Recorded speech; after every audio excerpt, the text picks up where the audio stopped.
When looking for the king of podcasts, you're at the wrong channel. Well, excuse me! Looking for good ideas for life? You're far from good hands. Hey, bud, what's your problem? If you think the listener is always right, you're far from the right place. Out of order! Even in the future, nothing works! Hosted by a Northeasterner by birth, but a rebel by choice. Are you threatening me? If you want a host that floats between love and madness, and we know the night is always gonna be here anyway.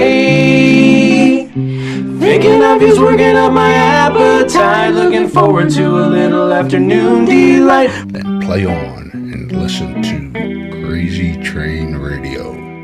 All right, guys, listen to this blues riff and B. Watch me for the changes and try and keep up, okay?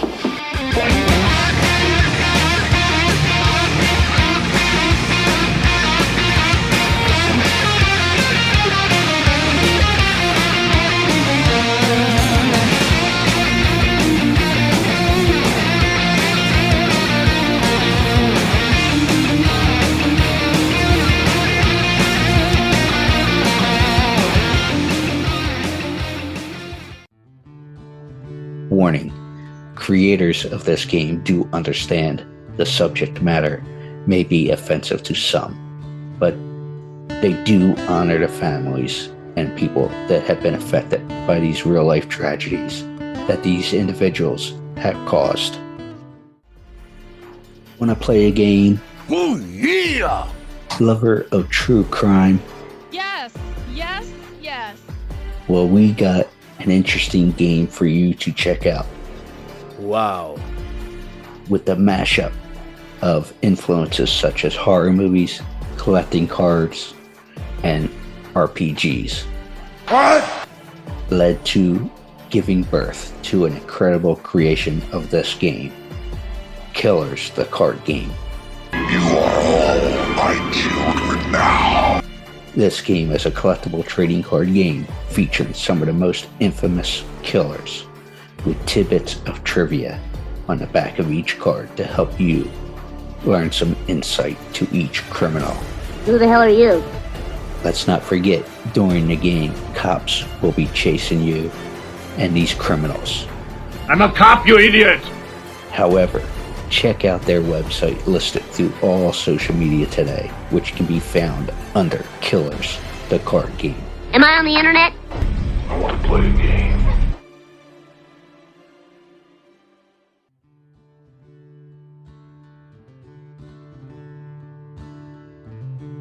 Hi, my name is Evan Rein, and you're listening to Crazy Train Radio.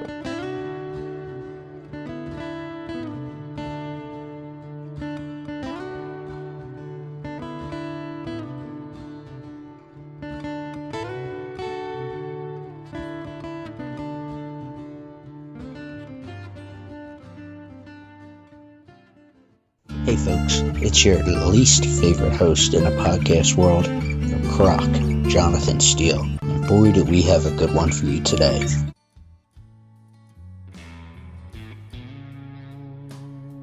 This next guest is a Vancouver-based actor who grew up on a farm but is multi-talented, and he's a part of a new Hulu series, or I should say miniseries, called Under the Bridge as Officer Don Gardner.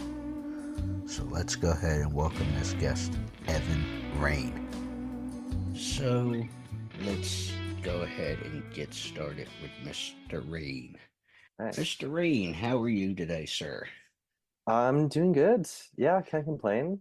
Yeah. So I'm guessing for you, the excitement is pretty high because, as mentioned in the introduction, we have the new miniseries coming out, Under the Bridge.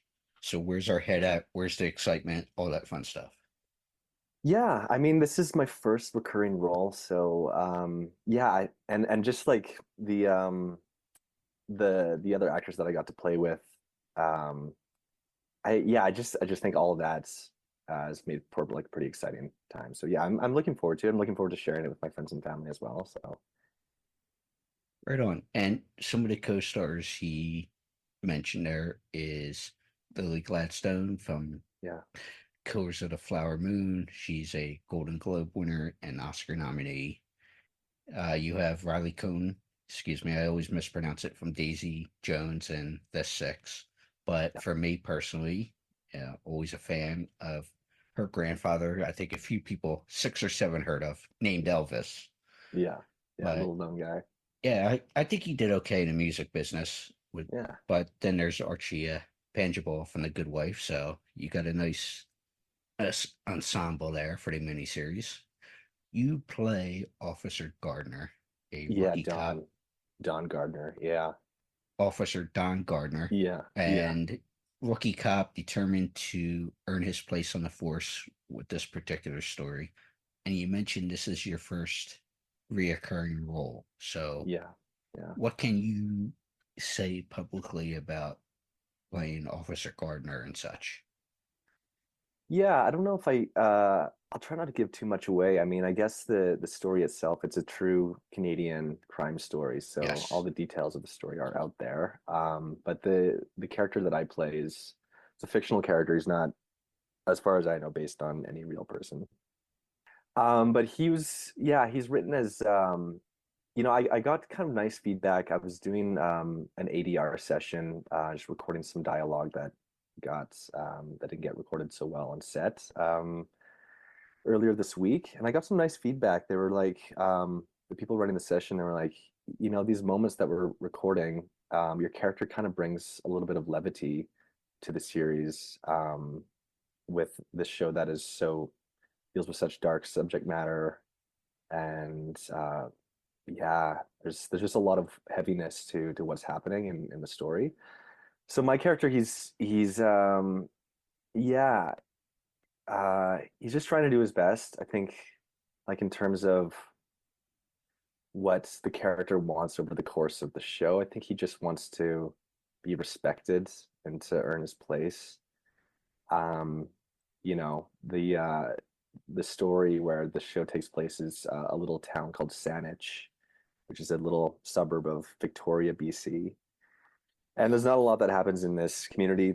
And then suddenly they're faced with this really horrific crime, and it just shakes the town to its core. And I think this is something that the police officers of this town weren't used to dealing with, especially a guy like Don, who is new to the police force and has never dealt with anything like this before. So I think we see a lot of moments of him just in over his head, trying to do his best. But um, there's in preparation for the role, I spoke to some police officers, and they talked about these two different types of police officers. There's ones that are like excited and like want to get their hands dirty and just get messy and contribute as much as they can to what's happening. And then there are other police officers who are, what was the term that they used? They said something like slow to, I forget what the term was, but basically they were slow to pick up the radio. When the radio calls and there's something happening, they're the ones that kind of just wait and let things see what happens first. So I think my character Don, I think he's a little bit of that second category where he wants to do a good job, but he's also like, yeah, gets easily frazzled, little bit of a nervous. How is this going to play Yeah, out? yeah. He wants to be helpful, but also just doesn't have the skills and experience to really take on anything too big right away. Well, I should mention Under the Bridge, which is a miniseries, premieres on Hulu and Hulu on Disney Plus April 17th. But as we beat around the bush, it chronicles a true story of Renna Virk, a 14-year-old who vanished after attending a party, but come to find out she was murdered, and was also based off a book as well. It's 8 episode series. The gripping book was Rebecca Godfrey who wrote it. So obviously you are a Western Canadian boy. So you were a little young when this whole thing happened, and you mentioned talking to some officers, trying to figure out, things for you to give the best presentation of your character and such. Yeah. But did you actually talk to any of the officers who may have been involved with the case? No, not directly. I mean, the one that I did talk to, he had been in the police force with the Vancouver Police Department for years and years. So he remembers, obviously, when that incident happened, but was not directly involved with the investigation. Right on. So obviously, folks, you can check that out. But I'm curious to know, with you as a younger talent and really getting your feet wet, what was it like going from doing something as a child like Cornerstone Youth Theater to having a successful career so far in both film and theater out in the West Coast, both in Canada and a little bit in the States? Yeah, I mean, I mean, I may look like I'm like still getting my feet wet, which is true. I'm still early in my career, but the truth is I've been at this for almost 12 years, you know. So I guess I would say it's been a long, slow progression. Mm-hmm. Like when I started as a teenager, gosh, like 12, 13 years ago at Cornerstone Youth Theater. It's a little community theater in Red Deer, which is in central Alberta, small kind of oil and gas farming community in the middle of Alberta.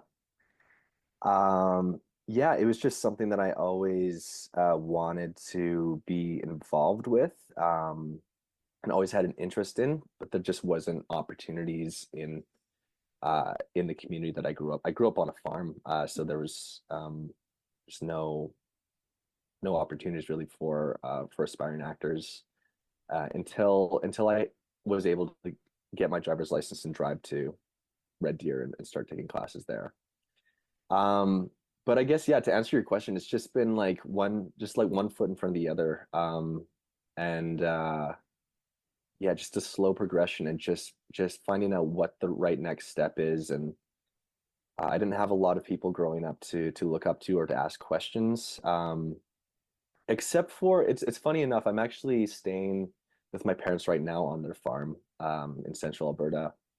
And growing up, our next door neighbor, my parents live on a farm here, and our next door neighbor, he's a rancher and a farmer, and he works in film and TV.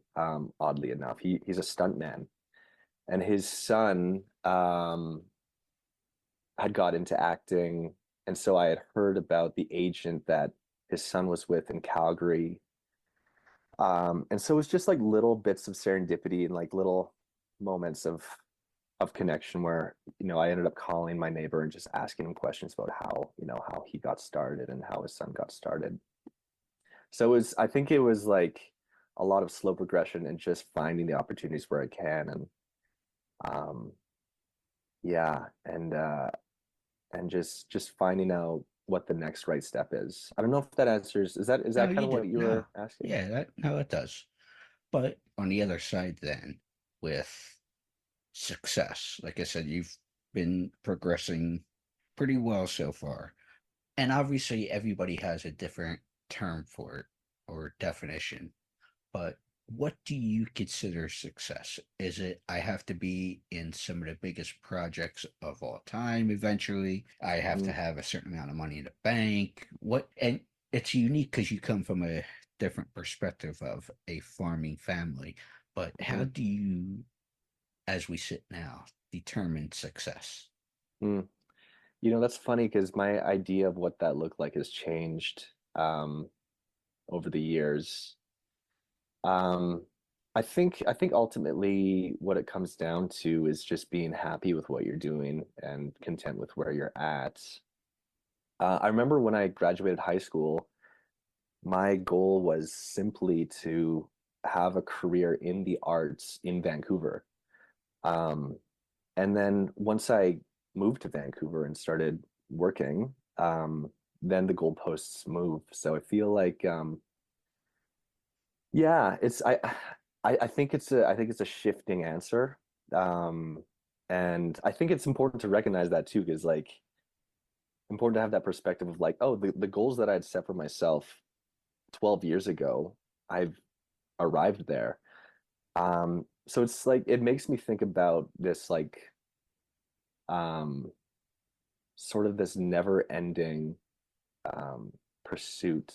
And I think it might be a little bit dangerous to not recognize that, to always be like, oh, there's always more that I can be going for, which I don't know, it's dangerous, but uh it's two sides of the same coin, I think, because like um yeah, there are it's great because there's always things I could be moving towards, but I think I also have to be aware of what I've already accomplished. And um yeah, I don't know. It's definitely it's a changing definition for I could me. see that because, like you said early on, it's like, okay, I want to make sure my rent is paid and I got some food. And then you get to that stage where you're, as a working professional, it's like, okay, I want to do this, this, and that. I mean, you have to, like you're saying, those different layers of how you would define that.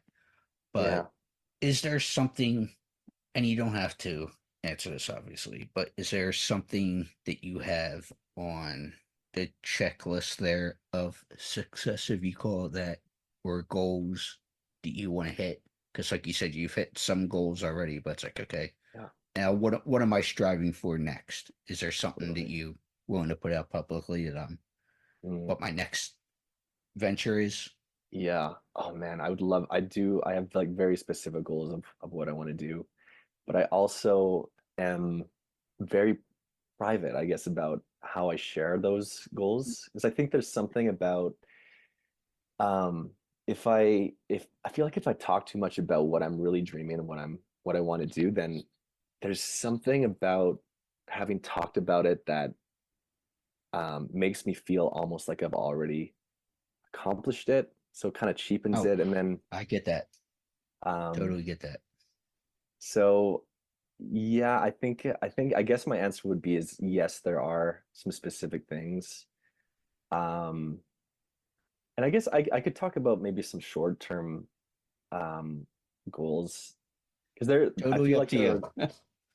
there are goals. I think there are goals that there are dreams and then there are goals. So like Hmm. I've got some big dreams that I want to chase, but then there's some goals that are just like super like everyday achievable. So as soon as I get back to Vancouver, I'm starting to get back into acting class again and just sharpen my skills um and then yeah, I've been working with an acting coach who's helped me develop some marketing materials as well. So just yeah, getting more on the train of marketing and that kind of thing to try to get the ball rolling. So those are some shorter term goals that I can share for sure. So curious to know what, because I saw you graduate from it, but I didn't see anything on it.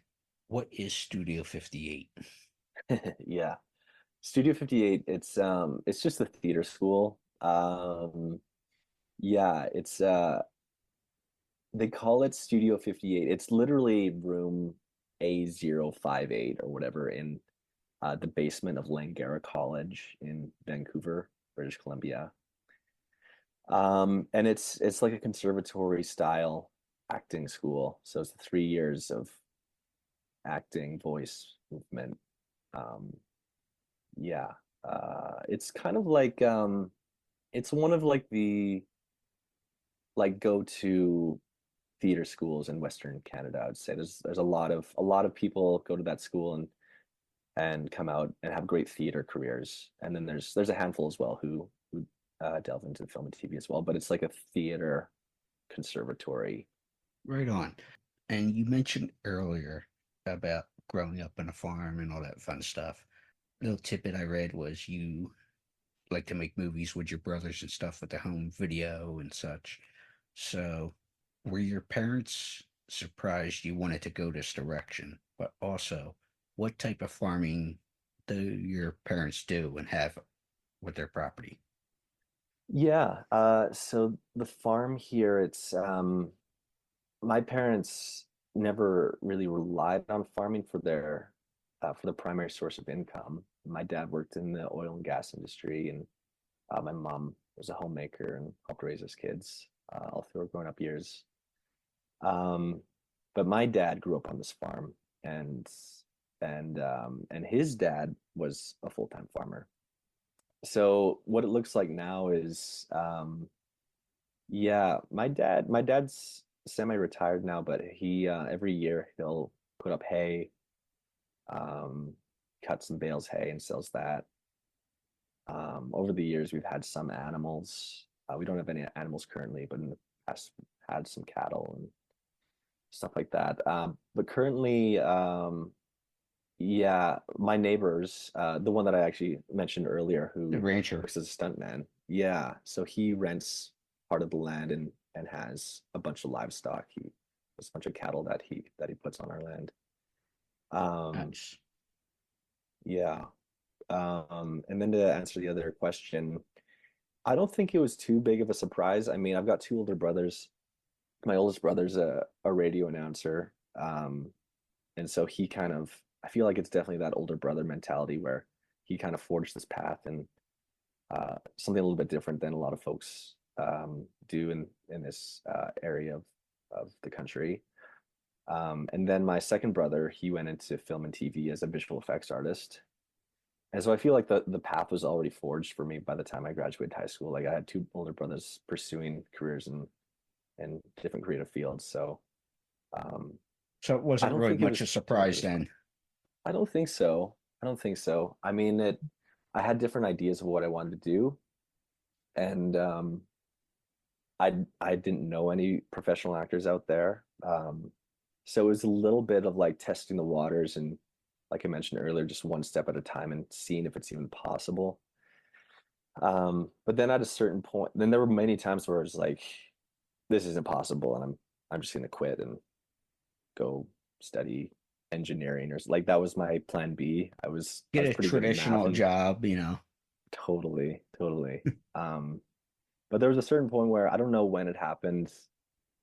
It was probably when I went to theater school where I was like, okay, no, I put all this money down. Like, let's make a go of this and see what happens. Absolutely. Well, last question for you, and folks, make sure you do check out the Under the Bridge miniseries on Hulu as of April 17th. But I'm curious to know, where did you pick up the banjo and learning Spanish as well?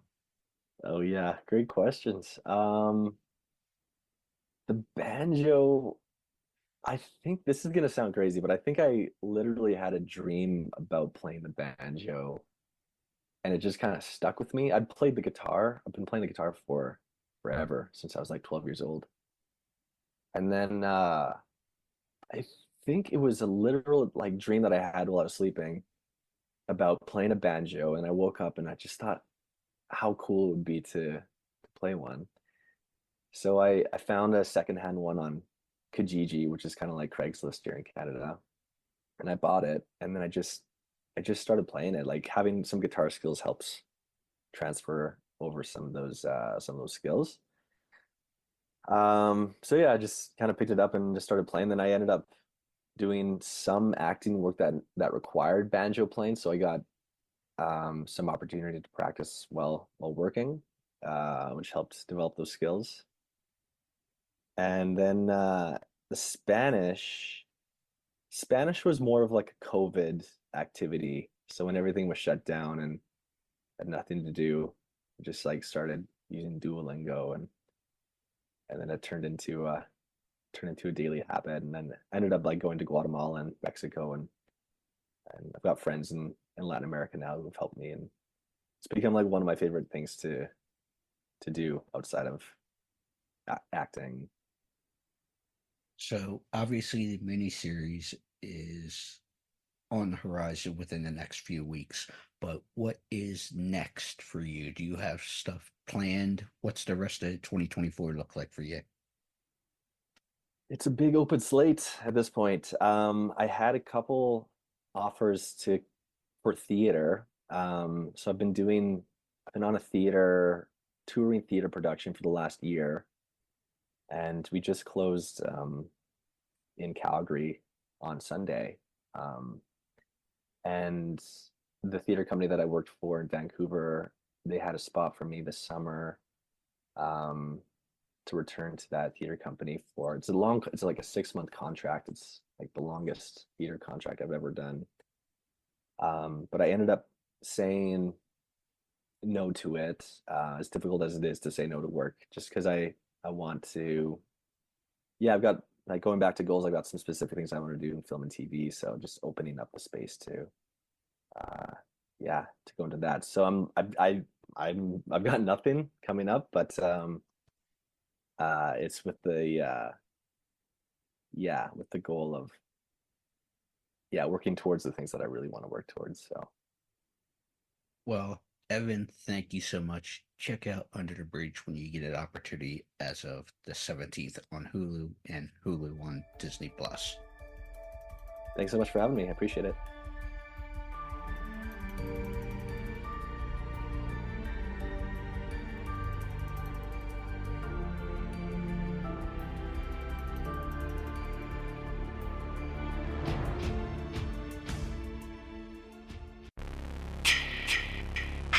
Hey there, Friday fans. We know how much you enjoy the movies. Enjoy grabbing your Friday merchandise and interacting with the Friday family, whether it be at conventions or during our particular watch-alongs.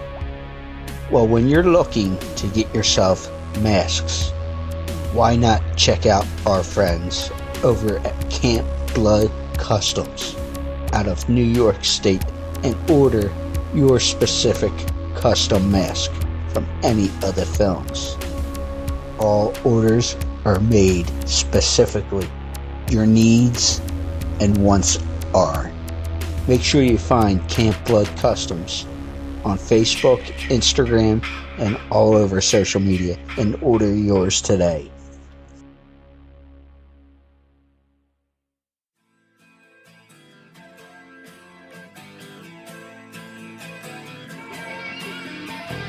Hi, I'm Julie Michaels, and you're listening to Crazy Train Radio.